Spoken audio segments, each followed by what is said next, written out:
Welcome to A Walk in My Stilettos, where our goal is to help you walk in your greatness. I'm your host, McKinney Smith.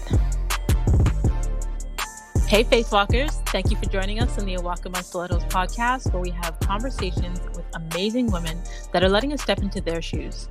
I help women to own their stories, conquer their fears so they can reach their goals. I get inspired when I see another woman succeeding, but I'm interested more in her backstory and the mindset on how she got there. So today's guest is about to bless us with her testimony. And since you're already here, you may as well subscribe. Today we have Francoise Merus. She's a writer, a poet, a content creator, and the incredible human behind the Black Love page on Instagram, which now has over 530,000 followers. They're a community promoting the uplifting, encouragement, and inspiration of Black love, Black culture, and Black people, displaying positive images and stories of people of color. Fran is also the face behind Today's Insight, a faith-based outlet of a woman's perspective of the world. So please welcome to the show, Francoise Merus. Thank you so much. Hello, everyone. Thank you for tuning in, and thank you for having me as a guest. I'm just super excited to share my story. Thank you. Thank you for saying yes and agreeing to come on and share your story with us. I've been following your page forever, by the way, because I think it's just beautiful. But Thank you. we got to meet in person with a mutual friend, which is Rachel, who's a relationship coach. And we got to meet at her wedding. And it's funny when you see someone and you connect to their spirit, but you don't know where you know them from, or you don't know, what it is about them. And I remember walking into the wedding. I think you guys were outside taking pictures and we were outside taking pictures. And there was something Yep. about your energy that I was like, I like her. I need to know her. And it was at the end, I think I realized that you were the owner of the Black Love page. And I was like, okay, there was something. I knew there was something. Yes. And it's so funny. That is the same day that I also met Rachel at her wedding. So, yeah, the exciting thing about this social media endeavor that I have is I get to attend a lot of weddings and meet amazing people in person. So yes, it's great that we've already met face to face. And so this conversation is even more like authentic because of that. I love it. I like to start the show with an icebreaker question because I believe as women, especially women who are out here doing things and making a difference, we have all these different hats and titles that we go by.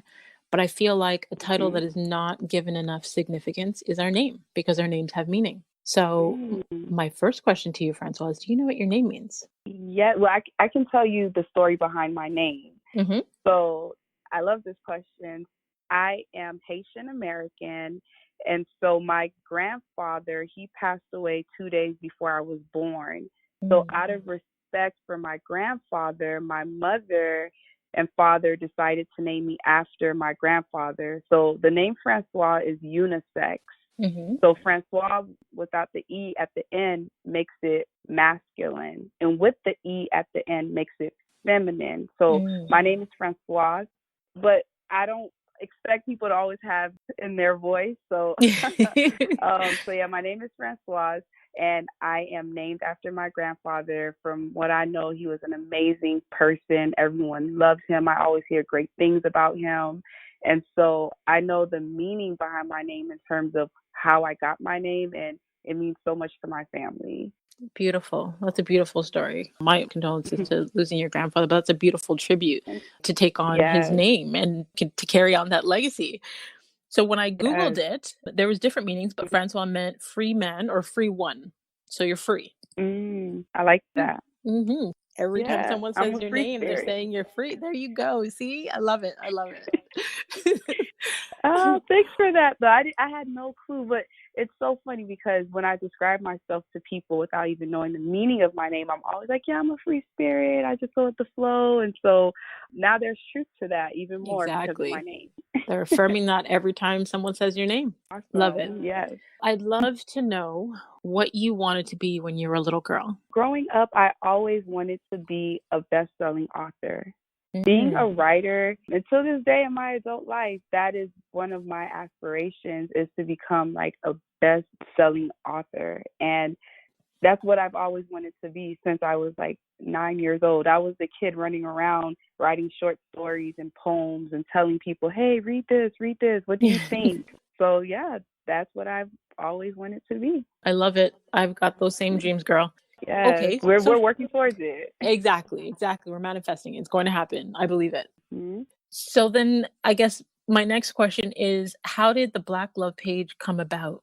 Because I mean, that's become a huge community. So what inspired you to start that? Great question. So with Black Love Page, it really came to me in the middle of the night. And starting off any story like that, I'm like, okay, let me give some context here. So I am a writer. I've always been a writer, and I've always aspired to just become like this big time author. And so Tony Gaskins, he's one of my favorite authors. And at the time, I lived in Miami, Florida. So each time Tony had like a seminar or something in Miami, Florida, I would always make sure to attend. And then I started following him on Twitter, and so one day I retweeted something that he wrote. And so then he DMs me on Twitter like, hey, what are your dreams? What are your aspirations? What are you working towards? Because you're very supportive of me, but I see that you also may have some talents of your own. So he kind of just randomly had Wow. this conversation with me. Yes. And I'm like, oh my goodness, freaking out because I really, to this day, that's someone I look up to. And so I was just so excited. And so I went on his website and I was like, what else can I purchase? Because I had a lot of his books, but he actually has this audio. It's called something about birth your book or birth your dream, something about birthing something. I'm so sorry, I can't remember the name off the top of my Mhm. head because this was over 3 years ago. But I purchased this audio, and once I received it, it's an audio that you can stick into your laptop, so like a USB. Mhm. And so I would listen to this audio over and over and over again. And then he said something about your audience. Who is your audience? Your audience isn't everyone. You have to target your audience. And a Right. lot of my writing is romance, love. It's for Black people, people of color. And so I'm just thinking to myself, like, my audience, because it resonated with me from listening to the audio. But then around that time, there was a lot of brutality around like Black lives, and it was just a lot of police brutality, and just so much negativity was being said about Black people in general. And so with the combination of like the audio, me wanting to target my audience, me knowing who I wanted to speak to, and then with the negativity, I felt like I kept seeing around Black people. I said, you know what? In the middle of the night, it just came to me, Black love. So I'm Mm. searching Black love, but of course, I did not create Black love. So it was already taken. Like on social media, Black love, the handle is already taken. Mhm. So then I was like, what can I add in addition to Black love? So then I was like, page. Okay, so Black love page. And so I looked and no one else had it. And I said, okay, great. Let me create it.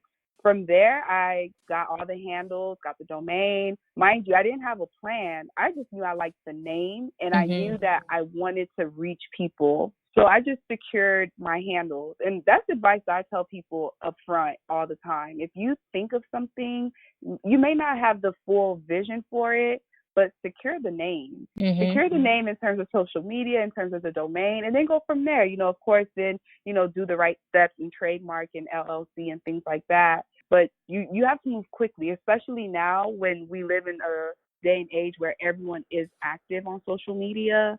It's like you have to grab it quickly. Mhm. And so Black Love Page was just an ideal that I had that I went ahead and secured the name. And from there, the vision evolved.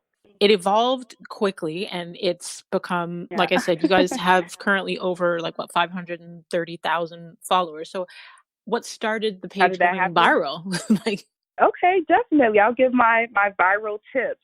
I realized community early on is huge. So I knew that whatever I created, it couldn't just be for me. It had to mhm. be for me and the people that I wanted to reach. So I just started looking for pictures. So it started off with me just looking for pictures that resonated with me. And then I would DM the person like, hey, I really like your picture. You guys look so great together. Would you like a feature? And, would you mind sharing? So then the person, 9 out of 10, most people want the feature or they just didn't see the DM because, again, you're starting off with like 100 followers, 1,000 followers. So, people may not notice when you send them a message. Mhm. So what happened from there is I was just writing people and then people were saying yes. So now I'm collecting all of this data, like pictures and stories, pictures and stories. So being a creative and having a niche for wanting to write anyways, I then composed all of the information that I had into Instagram posts. But I made the post where it was like a picture, but then the caption would resonate with you. Like I knew within the first couple of words, like you have to grab people's attention. So if you gave me a story about your love story, but maybe you guys were long distance for like 2 years, I knew that the part of you guys being long distance for 2 years is what would probably grab people's attention. So I would start off the caption like long distance relationship of 2 years, and then from there tell the story. But I knew like I had to hone in on the part of the story that resonated with me. So this wasn't like a collaboration with me and other people. These were really just like what were my thoughts? Like, okay, I'll read your story, and then without clouding my judgment by asking everyone else, what do they think I should do with posting? I just came up with my own direction on it. So another advice that I give people is sometimes others can cloud your own judgment and your own creativity. So just trust yourself and trust that you can put out good content. So then from there, I was just posting, but I was posting maybe every 2 to 3 hours, like a mad woman. So I think sometimes people think like, oh, I'll just post once or twice a day. But the way I looked at it was if I post once or twice a day, that limits the chances of more people seeing my content. So I'm literally posting like 15 times a day. Wow. And it's crazy because, I had alarms set. Like I put myself on the schedule. I was manually doing it. And I know some people, they do things where it's automated, which I think automation is cool and makes your life easier. But I was really hands-on. I was doing everything. Like I had my alarm set to post every 2 to 3 hours. And I did that for like a year. But of course, while I'm doing it, it's gaining traction and I'm paying attention. So if I post something and it goes viral, I paid attention to the time. Okay, so Monday, 9 a.m., that went viral. Okay, bingo. Every Monday at 9 a.m., post something similar to the same content that I posted the first time. So it's really a matter of paying attention. And granted, algorithms change all the time, but your audience is going to be pretty consistent if you are. Right. So then it got to a point where I started gaining like 1,000 new followers a day. And so at that point, I'm like, clearly I'm doing something right. It's working. Like I'm gaining traction. You know, now I don't have to go looking for stories. People are just submitting their stories. But it was really about just staying focused on growing the community. And I think nowadays a lot of people grow communities or create pages because they're thinking about money or they're thinking about what they're going to sell next. But I didn't have any of that in mind. I was thinking, okay, let me grow my community. And that was really my sole focus. And so I wasn't monetizing any of it. It was really like, no, I'm just going to focus on the community itself. I didn't put in anything for ads or anything like that. Not until much later on, once I realized, okay, my community is strong and solid. And when you think of Black love, you're going to think of Black love page. So that's pretty much how it started. I just stayed very consistent. I didn't allow others to cloud my judgment. I trusted myself and how I was putting out my content. And I really just paid attention. You have to pay attention to your audience and your algorithms because it's going to be different than another page. Because if I tried to copy another page, it wouldn't work because it's just different. Like I really believe these algorithms are created per page, in my opinion. And I feel like I created my own algorithm with Black Love Page based off of the consistency of my own posting. I love that. So I'm listening to you speak and I got like 6 key things that I want to highlight for the people that were listening. And the first one was your niche. I think a lot of people, especially when they're building a brand, they want to appeal to everybody and they want to be a generalist because they don't want to leave anybody out. But if you're building a brand, you need to have a niche. You need to be specific about who your target audience is. It's like having an avatar of who you're speaking to. And it's not that it won't appeal to other people, but it's knowing specifically who you're speaking to so that when you write stuff or when you post stuff or when you market stuff, you are marketing directly to that person in order to make that impact. The second thing I heard you talk about was securing your name, all the social media platforms, your website, even if you're not even ready to use it. Because when you are, at least you have all of those things down pat to build your branding. The other thing I heard was consistency. And I call that my strength and my weakness. But being consistent, you were consistent with your posting and you did, 15 posts a day for like a year. Like you were consistent. You put in the work. The fourth thing I heard was the analytics. I think not enough people pay attention to their analytics. They're so busy on trying to get numbers and stuff like that, trying to get likes or what have you, but they're not paying attention to their analytics.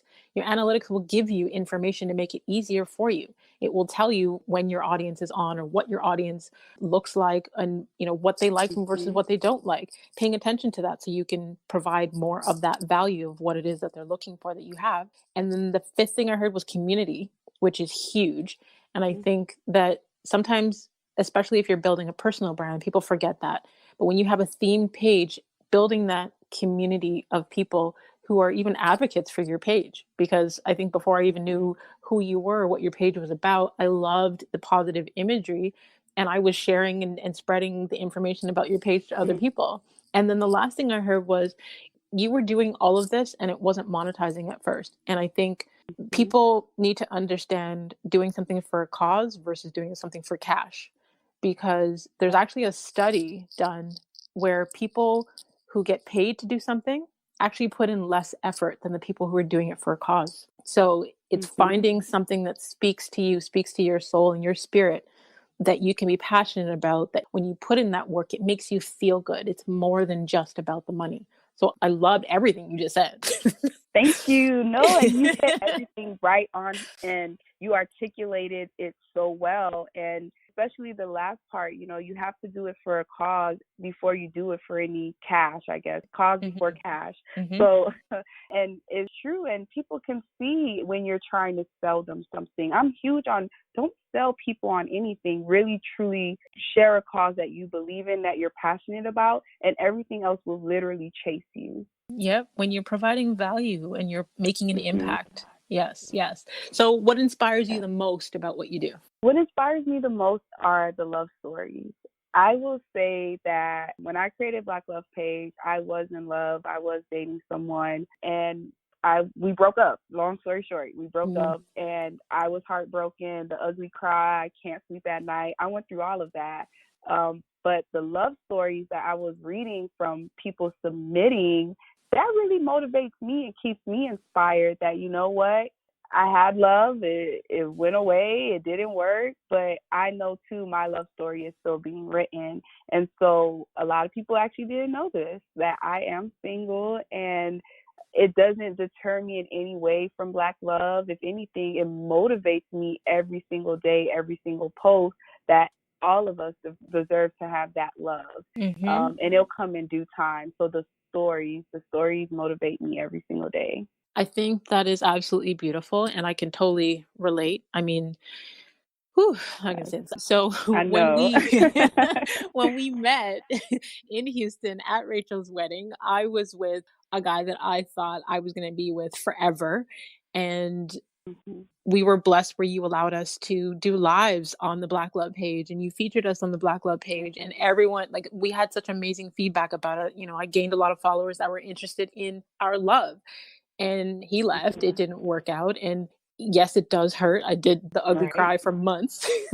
But like It's you a part said, of the you don't give process. up. Yes, it's a part of the process. You don't give up. We still believe in love. My screensaver on my phone it says, "I am worthy of love," the affirmation. So I remember that all day, every day. So I think it's beautiful to see that the images that you share and the stories that you share of the romance and the proposals and all those things. I may be single right now, but I value everything that you post on your page. So thank you. Thank you. And look, I feel the same way. I'm like, oh my gosh, this just motivated me. I'm sure it's going to motivate someone else. So to hear you say that, it makes me feel so good. Good. And so I'm so happy to hear that. What's one thing that you wish people knew about Fran? I wish more people knew that Francoise is a self-published author, poet, and I'm still chasing my dreams. Everything is still being written. And granted, I have this community of over 500,000 followers, but I'm still chasing a dream. So I just want people to know that you may see these big brands, these big pages, and you may think that, oh, wow, like they've made it or they've reached the level of success that to you that they've reached. But I'm still chasing my dreams, and I'm still working on me every single day. And I'm blessed to have a community that I believe in, and this community has helped others and it's opened doors for others, and it's still doing the same for me. So that's something I want people to know. Like, I'm still a work in progress. We're all still a work in progress, and even when you think you've made it, there's still work that needs to be done. Mm-hmm. I love that you share that part because I do think that there's a huge misconception where people feel that because someone has a certain amount of numbers on social media, that equates Hmm. to dollars or success or any of Right. those things. And success is relative, right? Correct. But understanding even from an inside perspective where one of my daughters is a social media influencer and I've lost count. I think she's Hmm. over 350,000 followers or what have you. And yes, she does And do she's brand beautiful. deals. Thank you. Thank Yes. you. But she does get brand deals. She does get certain things, but that doesn't equate Hmm. to paying the mortgage or any of those things. So I think it's great that you pointed that out. I think that's a transparency that people need to hear and understand. Everyone's out Yeah. here still trying to better ourselves and to attain our goals. And just because you see a number on social media doesn't mean anybody's made it. Exactly. Followers do not equal dollars. And, Right. and they can if those followers truly and genuinely believe in like your brand and what it is that you eventually end up selling. Mm-hmm. But yeah, right off the bat, people just see followers and like, oh my gosh, like you're rich or this is thriving financially. And that's not necessarily the case. Sometimes you see a social media page, but there's no business, there's no Mm-hmm. blueprint. It's literally just a page. Mm-hmm. Or there is money, but it's very inconsistent money. And, like there's just so much that goes behind these communities that I think, yeah, people right now are so fascinated by followers, but they should really be fascinated with entrepreneurship and like business models and like what Mm-hmm. works in terms of like finance, more so than followers, in my opinion. But hey, if you get the best of both worlds, even better, which, is possible. Yes. So what other advice would you give to a woman who's thinking about building a community and using social media to make a difference? My advice would be every opportunity is not an opportunity. So, what I mean by that is when I created Black Love Page, I was really solely focused on just having a community. But then a lot of sponsorship opportunities and ads and just partnerships, they came my way, but you have to be very mindful. So I'll give you one example where there was a travel agency. This is very early on. This travel agency pitched this partnership to me because, again, I have a community with people who more than likely want to travel. So I jumped in head first, like, yeah, sure, sign me up. Like, let's do it. Just thinking at the time about the dollar, not necessarily like the business aspect of it. Mm-hmm. So back then I didn't have a team. It was really just me, and I didn't have people that I can say, hey, can you look over this for me? I didn't have that.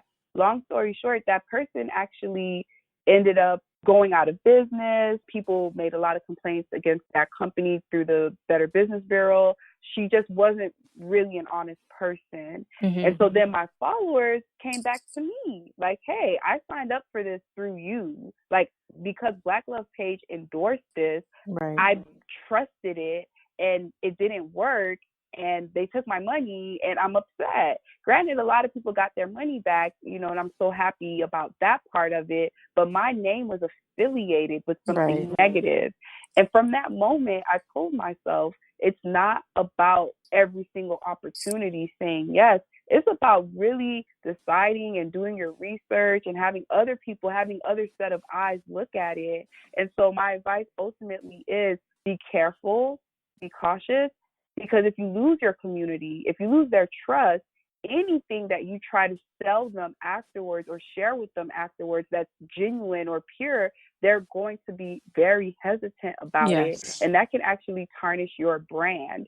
So the business will come, the money will come, but you just have to do things with integrity and with research, and don't be naive and don't be so excited for every single opportunity that you see, because again, not every opportunity is a good one. Yes, I agree. I agree wholeheartedly. And I believe that even when you do partner with other brands or collaborate or what have Mm-hmm. you, making sure that it resonates with your audience, that it's of value to your audience. I get a ton Yeah. of emails to do collaborations, whether it be on for my Instagram page or for the podcast or for the app, which I've temporarily parked. But it's like I'm not Mhm. trying to do everything just for the money or just because you want to put an ad within my stuff. If it doesn't resonate with my audience, I'm not going to do it. So I've actually been turning down a lot of opportunities, especially for sponsorship for the podcast, because they know that I have an audience. But does it Yeah. resonate with the people that follow me? I'm not trying to spam them with things that are not of interest to them and then lose my integrity or my name or my character. Exactly. And that's so important. It's so important. And I think people go into this thinking, oh, I want that. I want the brands. I want the sponsorship. I want to get an ad. And I think their judgment can get very clouded. So I'm happy that you also shared that you get a ton of those. They Mhm. will come. That's not the question.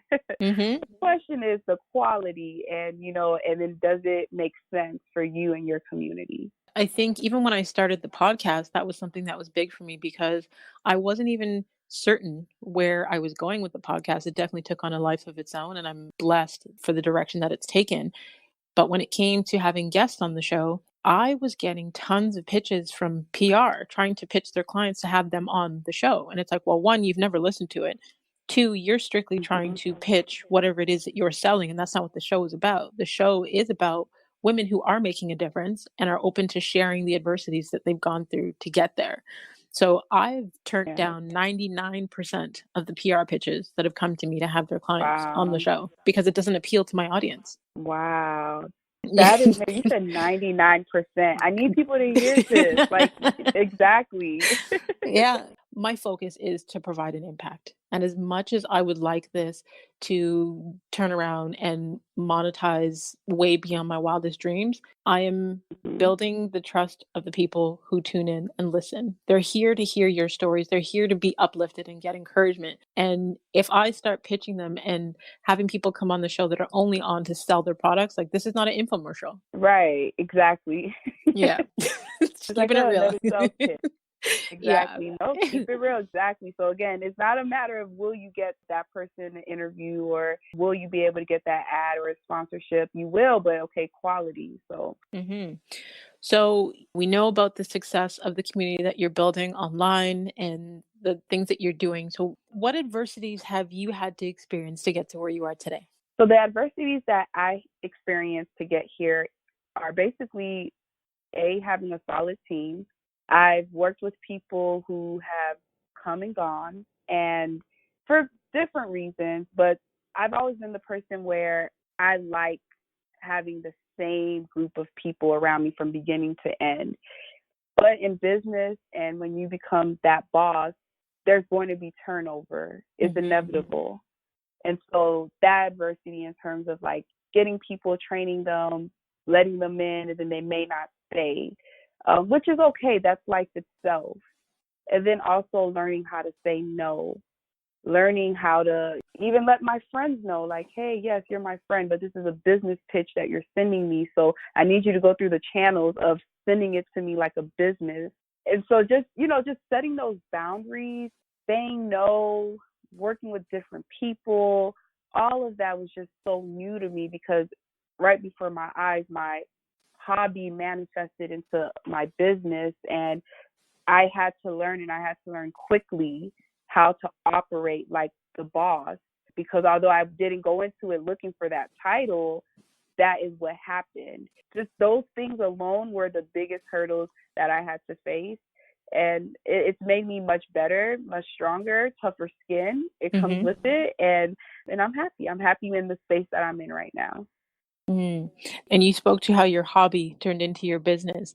So there's a saying that I always say that your pain births your purpose. And you talked about going through that Yes. breakup and then seeing the negative images of what was happening in the Black community Mm-hmm. and just wanting to provide a positive image. And now it's turned Yes. into a business. And I think that's a beautiful thing. Yeah. So Yes. have I you had, agree. sorry, go ahead.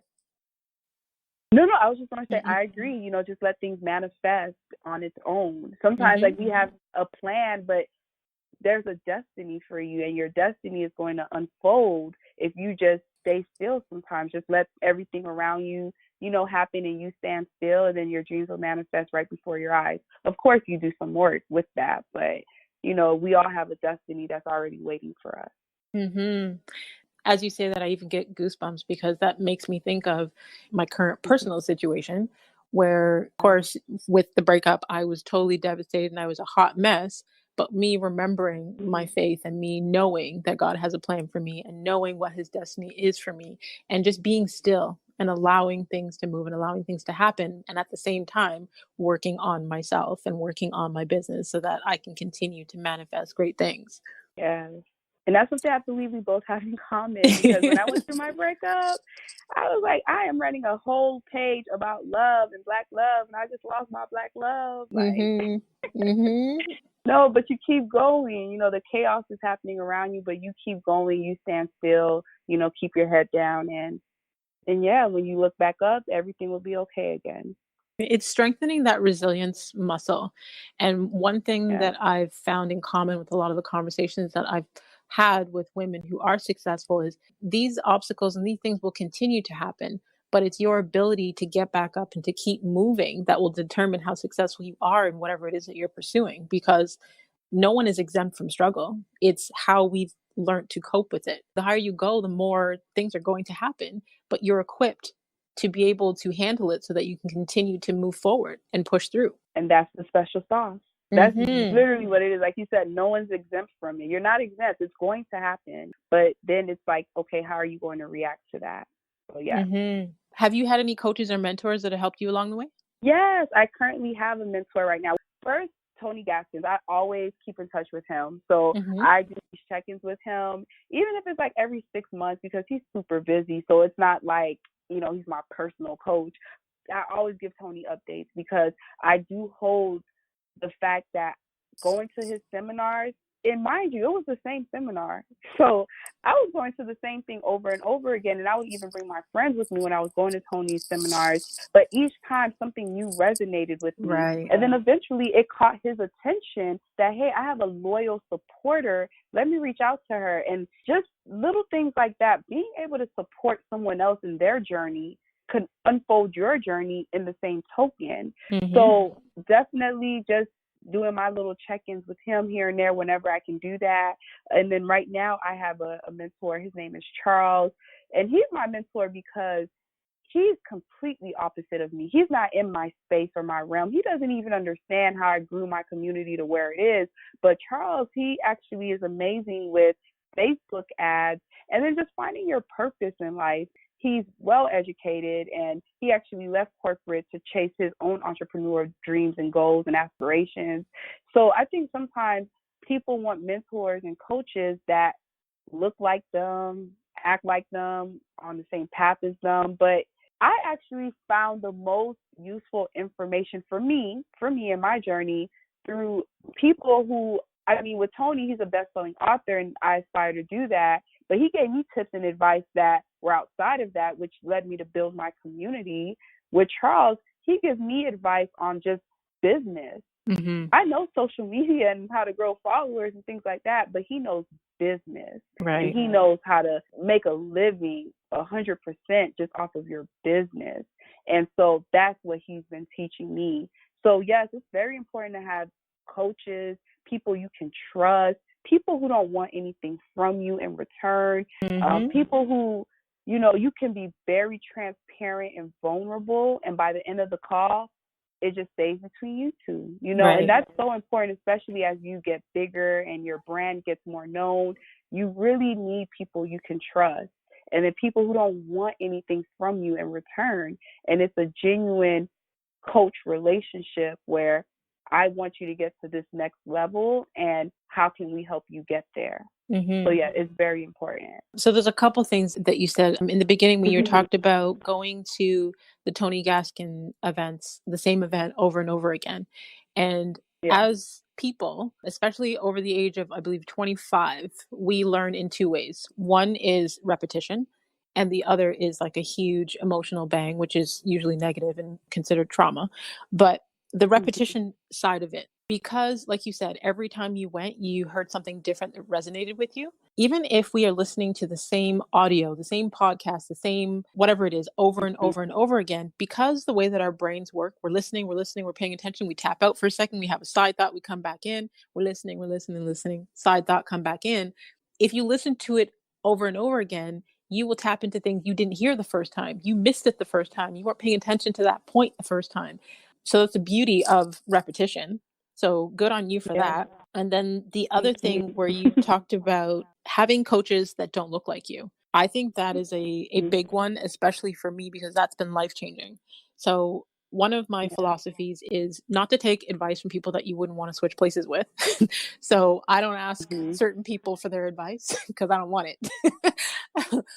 But I have different mentors and different coaches for different areas of my life. But one of my main mentors is a white male. He's almost 90 years old. I'm not sure if you're familiar with the documentary The Secret, but Bob Proctor was one of the So he was one of the thought leaders featured in The Secret, and he became my mentor. And Bob Proctor, he is, like I said, an old white man, and the things that I learned from him came from a completely different perspective than I got from any of the other mentors that I have that look like me. So I was able to learn practices and principles that were helping old white men succeed. And how can I take that and apply that to my life? And now, in turn, show other women that look like me how to apply those principles so that they can win. Wow, I love that. And people need that mindset, because if we continuously just get advice from people that look like us, that only, we know in our own circles, we'll just be circulating the same information over and over and over again. But if you step outside of that box, you'll be surprised to what else you can learn. Right. I'd love to ask you, because especially when you're doing things like posting 15 times a day on certain pages, and you're writing and you're sharing stories and you're on social media, all of these things, what does your self-care routine look like? For me, is unplugging. So when I turn off my phone, or when I put my phone on Do Not Disturb, that's me time. And I have friends and family who know when they're around me, or when they're with me, we don't talk about social media. We don't talk about business. Like I literally have to tell people that up front sometimes, like, hey, we're going to hang out today, but I don't want to talk about Black Love Page. I don't want to talk about Instagram, Facebook. I don't want to talk about anything business. I really just want to hang out. And so being very proactive with other people, because sometimes people don't know that you're in that space where you don't want to talk about it. You just want to relax. So unplugging, turning things off, and just having me time, even like just watching TV, like just a moment of just sitting down, watching TV, eating, laughing. Yes, of course, like working out, things like that are good as well. But like just mindless fun, just not thinking. Like to me, that's me with my self-care. Vegging out. Yeah, vegging out. Ooh, I'm going to take that. So vegging out. And then I'm an avid traveler. I love to travel. So even when I book that flight and I'm just going somewhere across the country or even on the other side of the world, that to me is my self-care. Like I come back feeling 10 times better than when I left. That's self-care for me, and that's me regrouping and getting my energy back. I love how, you unplug so that you can reset and recharge and feel refreshed to come back and, take over and do the things that you do. I can totally relate. Like these past few months dealing with the breakup, my phone has been on Do Not Disturb. My phone does not ring. That is me tapping out. The only time I'm on the phone is outgoing calls for clients. Other than that, leave me a message. I'm not trying to talk right now. Exactly. Setting boundaries. That's so important. Yes, boundaries. And then other people could drain you with their questions. Imagine going through this stage right now, and then you have people constantly like, hey, girl, what's the update? How are you? Da, da, da. Which is fine when someone genuinely is like, hey, how are you? But if you are doing that every day, giving an update every day, at what point are you really getting yourself together and, going on with the next chapter of your life? So right. Kudos to you for doing that too. Thank you. I mean, because I am my brand and people look to my story for inspiration and upliftment, I didn't intend to share my relationship so openly online, but like I said, I was madly in love, thought we were getting married and gonna grow old together.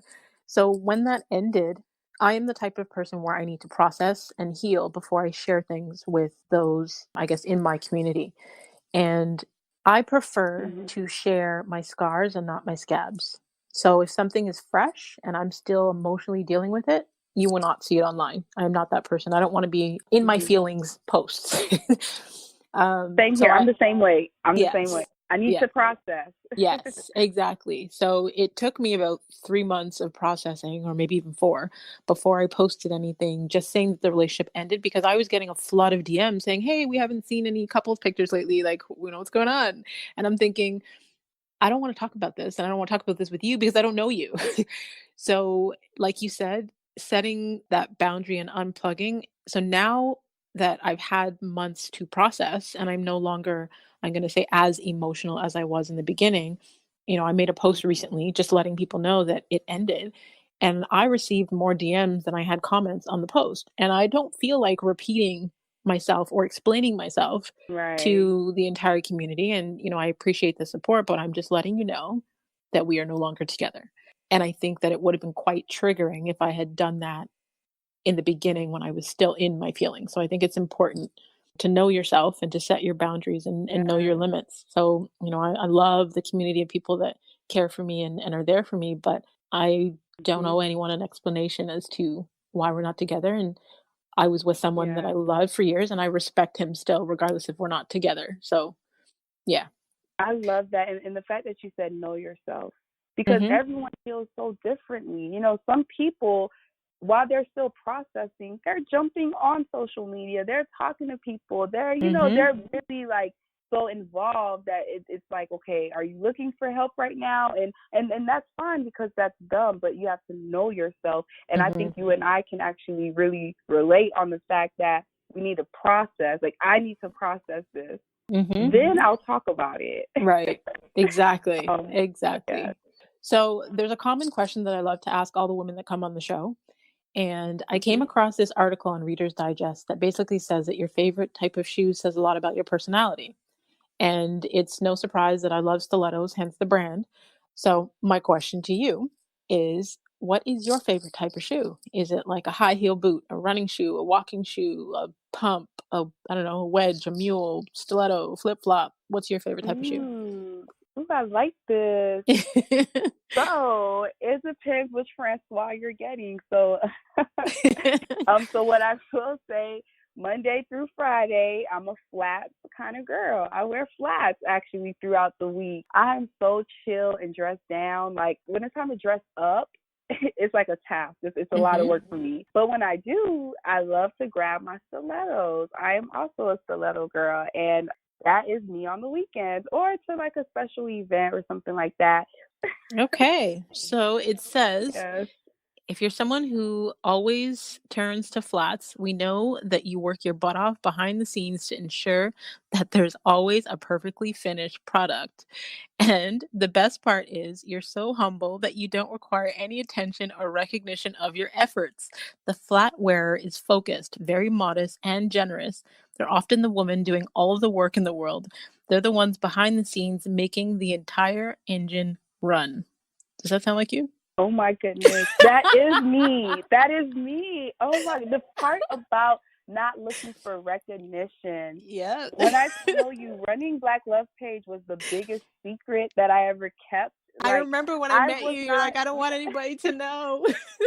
Yeah, that's it. And at that point, the page was already well over 400,000 followers. Like this page is literally taking a mind of its own, and people still don't really know. Right, right. But yeah, so that is me. I am the girl behind the scenes trying to put things together and make sure it's that perfect product at the end. And I don't need the recognition. I just need the results. So that is me. Wow, I that's so love it. crazy. I love it, I love it. So, before Yes. we go to the final segment of the show, I want you to tell people where they can stay connected with you online. Right now, blacklovepage.com, Black Love Page Instagram handles, that's my baby. So that's really Mhm. where you can find me. My personal Instagram is Hey, Hey, Francoise, Francoise. So social media is the best way to connect with me on Instagram and Twitter. Those are the best ways to reach me. I try to answer as many questions as possible and reach out to people. But yeah, sometimes it is overwhelming. So I prefer actually like the comments and things like that as opposed to a DM. If it's something very personal, then yeah, definitely shoot me over an email, info@blacklovepage.com, or you could send it to my personal email, which is Merus, which is my last name, Merus, fmerus@gmail.com. Perfect. Thank you so much. I will definitely have the direct links to all of your socials in the detail section of your episode so they can just click and connect with you directly. Thank you. Thank you. You're welcome. You're welcome. So I call the final segment of the show A Walk in Her Wisdom, where I just ask you a couple of reflection questions and you say the first thing that comes to mind. Okay. Name a book that has changed or greatly impacted your life. The Dream Chaser by Tony Gaskins. That's actually been the most recent book that I've read that really resonated with me and it speaks to me. And so The Dream Chaser. Love it. Name one of the most worthwhile investments you've ever made. And that could be money, time, energy. I would say my investment I attend Effects Fitness here in Atlanta. It's a gym. It's a high cardio intensity type gym. Mm-hmm. Making that investment in my health, and this is a bit off topic, but I want people to know, like, as we chase these dreams, these goals and ambitions, do not ignore your health. Do not ignore if you see signs of you getting lazy, if your body's a little bit sluggish, if you don't feel the same. That's something I think within our communities that we may not discuss more often. And then I'll say I work remote, I work from home, and I really found myself getting lazy, like just staying in bed later than usual and just not really keeping up with myself. And so that's been my best investment.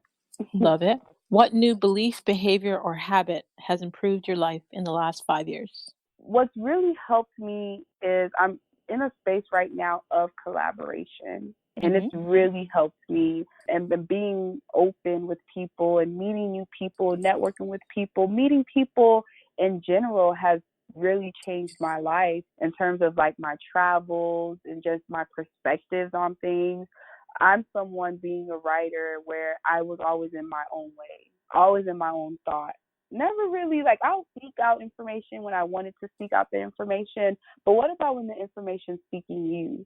And so I would say collaboration and just speaking with people, being more open, that's really been a mindset that's helped change my life and just change how I approach a lot of things. I love that because that is actually something that I learned from my mentor because he says you can be in business for yourself, but you can't do it alone. We all need other people to help us build and to delegate things to or to use their expertise and or exchange value or what have you. So I've loved and embraced that whole concept of collaboration for a long time. And that is another reason why I appreciate you. You know, you have allowed me to come on your platform and to share what I'm doing and just that level of sharing energy, you know, so that we can all grow. Yes, and it's real. I think, people hear stuff like this. They're like, okay, that's nice. No, but it's real. It's life-changing. And, it is. Sharing, collaborating, opening doors for others. Like I said, you're a blessing to be on the other end of someone else's journey. The beauty in collaboration versus doing something on your own, you're working towards something and you're possibly taking small steps or even large steps, but it's like you're adding bits at a time. But when you collaborate, you multiply your efforts. You are getting knowledge from others that it took them their lifetime to learn, and they can help you apply that to your business where you don't have to take a lifetime to learn those things. Or planting those seeds of collaboration where you're putting out that positivity out there, and it may not come necessarily back from that same person, but then you're blessed with something that you didn't have to work for because you put that out there. So I never undervalue collaborations and sharing and helping other people. I love that. Yes. When you said multiply your efforts, that to me hits it right on the head. Collaboration is multiplying your efforts. That's beautiful. Yes, thank you. So last but not least, if you could have a gigantic billboard anywhere with anything on it, what would it say and why? If it could be anywhere, it would actually be in Haiti. Again, I am Haitian American, and Haiti is a country that I hold very near to my heart because a lot of people may not know the history of Haiti, where Haiti is the first country with the first freed Black slaves. So these are the first group of people to be free. And so because of that, at times, Haiti has been seen by other countries as a rebellious country. They're seen as people that you may not want to work with. And in my opinion, I do feel like the country of Haiti has been blackballed and that they're very limited with their resources. And so I would want my billboard to be in Haiti, and I would want it to show a picture of myself and for me to say that keep hope alive, keep the dream alive. There's people fighting for you. And behind the scenes, I've done a lot of donations to Haiti. I try to spread the word about Haiti. I try to tell my friends about Haiti because tourism is really what can bring money to the country, and that's what helps people. I remember my last trip to Haiti. I said something about I wish I could do more. And then one of the people that were at the resort, he said, "You've done enough." He said, "You're here. You're spending money." He said, coming here, telling other people to come here, that's actually what helps bring money to our economy. And so, again, my billboard will be in Haiti, and it would say something about, people are fighting for you behind the scenes. I get very emotional just speaking about it, but I think if people knew the history and if people knew more about, how they're so limited in resources and how they share their island with Dominican Republic, but they're not treated the same. The resources aren't the same. The tourism isn't the same. I would really want to also just shed more light on that. I think that's beautiful. And even when you said that point about, being at the resort and them saying you being there is enough, I think oftentimes we think, okay, well, I'm only one person. I can only do so much. I can't do this. I can't do that. But you being there, you spending your dollars there, he's saying to you that you are making a difference. And I think people should understand that sometimes it is just the small things make the world of difference to somebody else. It doesn't have to always be this huge, spectacular thing. If you were able to, and that would be amazing, but starting with the small things. I love that, yes. And sometimes we think like we're not doing enough, but like you said, start small. Just start. Even just having the conversation, that's a start. Wow, Francoise, I want to thank you so much for taking the time to join us. I truly appreciate you sharing all of your gems with us today. Thank you so much for having me. It goes both ways, right? And just having this conversation, now I'm filled with more energy and I'm ready to do something else. So, yes, these conversations are important. You keep it up, you keep it going, and continue to share your story as well, because at the beginning of this call, I actually didn't know about you and Jeff until the call started. And then we had that conversation, and it's just these conversations is what's crucial and it's what's needed. And so kudos to you again, and thank you. Thank you so much, honestly, from the bottom of my heart. And to all of you faith walkers out there, until next time, subscribe on all platforms and make sure you rate and review the show on Apple Podcasts and join the community of faith walkers. Sign up for our newsletter at awalkinmystilettos.com and be sure to grab one of my personal development books available online everywhere. And if you can think of one person that would receive value from today's show, share it with them. Share it with that friend that needs to hear Francoise's testimony. And be sure to screenshot this week's episode and tag us on Instagram. You can tag friend at Black Love Page, and you can tag myself at The Real Bikini Smith, and continue to walk in greatness in your stilettos in a manner worthy of your calling.